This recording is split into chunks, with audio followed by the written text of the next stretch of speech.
Hey all exporters and importers, how are you all? So once again this is Veeral Shah from Triple M। एक बार फिर से आप लोगों का बहुत स्वागत है हैशटैग आस्क ट्रिपल एम के अंदर।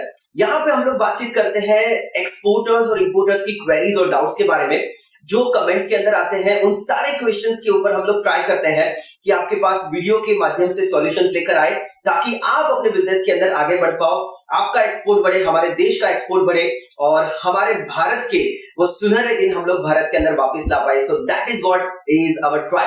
सो thank you very much for being always there, for supporting us. Thank you very much.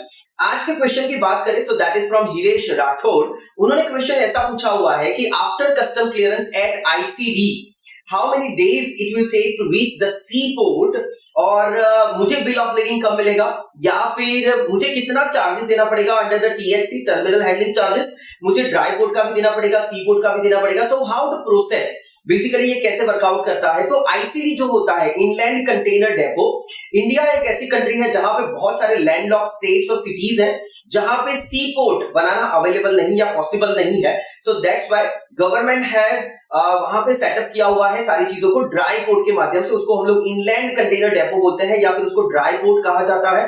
तो वहां पे जैसे दिल्ली के अंदर तुगलकाबाद है या फिर पंजाब के अंदर लुधियाना है या फिर इंदौर के अंदर जैसे प्रीतमपुर आईसीडी है। तो ऐसे बहुत सारे आईसीडीज अक्रॉस इंडिया अगर हम लोग बात करें, बहुत सारे लैंड ऑफ सिटीज या लैंड ऑफ स्टेट्स के अंदर अवेलेबल है।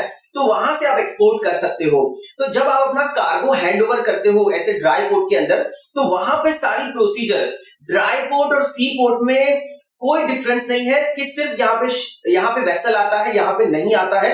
That is the only difference. बाकी का सारा काम जो सी पोर्ट पे होता है वो सारा काम यहाँ पे ड्राई पोर्ट पे हो जाता है आपका।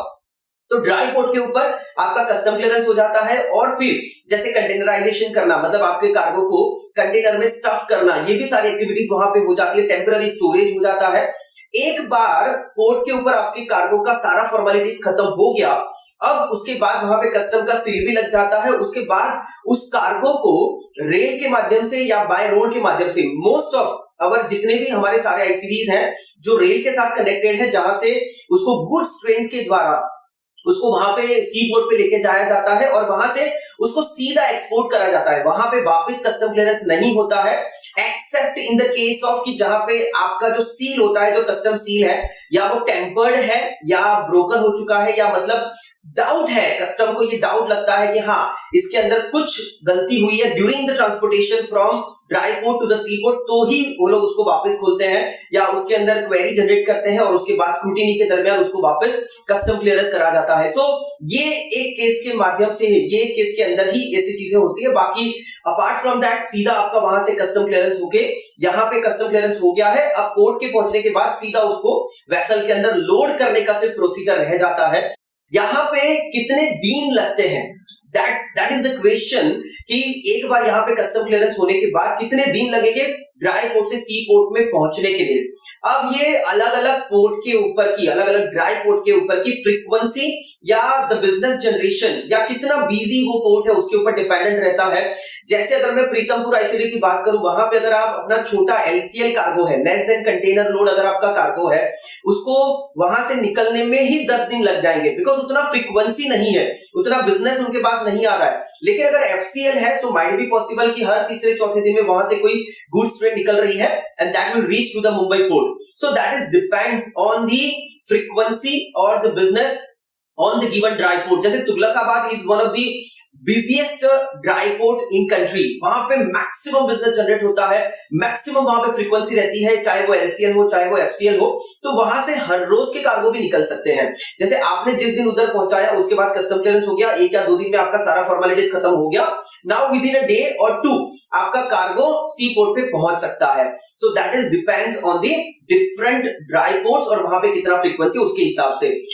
जहां तक टीएचसी की बात है, टर्मिनल हैंडलिंग चार्जेस जो आपका लगता है, सो बेसिकली आपको सबसे पहले ड्राई पोर्ट का ही देना पड़ता है। टीएचसी का द बेसिक मीनिंग जो निकलता है दैट इज टेम्पररी, मतलब आपका जो कार्गो है, जो वेसल पे लोड करा जाता है, that is the main terminal handling charges के अंदर कवर होना चाहिए। But during with the duration period of the time nowadays THC का बहुत बड़ा मीनिंग हो गया है बहुत सारी चीजों को। जैसे अगर रिफर कंटेनर है तो उसको जब प्लग इन करा जाता है, जो एक्स्ट्रा इलेक्ट्रिसिटी लगती है जैसे रीफर कंटेनर हो गया, उसको अगर मैनेज करना है on the dry port, on the sea port, on the vessel, कहीं पे भी जब उसको प्लगिंग लगता है, उसका इलेक्ट्रिसिटी लगता है, that is also the part of nowadays it's a terminal handling charges. So nowadays THC का एक बहुत बड़ा ब्रॉड मीनिंग हो गया है और बहुत सारे चार्जेस ऐसे हैं जिसको टीएचसी के अंदर इंक्लूड करा जाता है।